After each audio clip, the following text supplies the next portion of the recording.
BJP সরকার চাই, আমরা BJP সরকার পরিচ্ছন্ন হোক, হ্যাঁ, ভারত স্বাধীনভাবে থাকুক, হ্যাঁ, এটাই চাই। কেন রয়েছে? তৃণমূল সরকার আমরা চাই না, তৃণমূল সরকার দুর্নীতির সরকার, হ্যাঁ, তার জন্য আমরা বিজেপি সরকার চাই।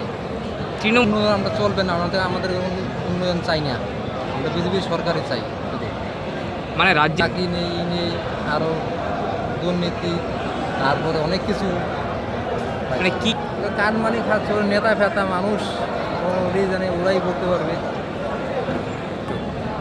আমরা বিজেপি সরকার চাই, যাতে ভারতের স্বাধীন থাকুক, যাতে মানুষের অত্যাচার না হোক, এটাই আমরা চাই।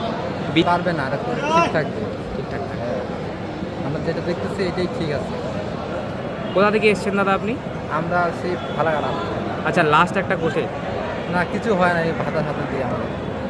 তৃণমূল সরকার যে ভাতা দিচ্ছে এই ভাতায় হচ্ছে না আমাদের। আপনার নাম? আমার নাম বিপ্লব দাস।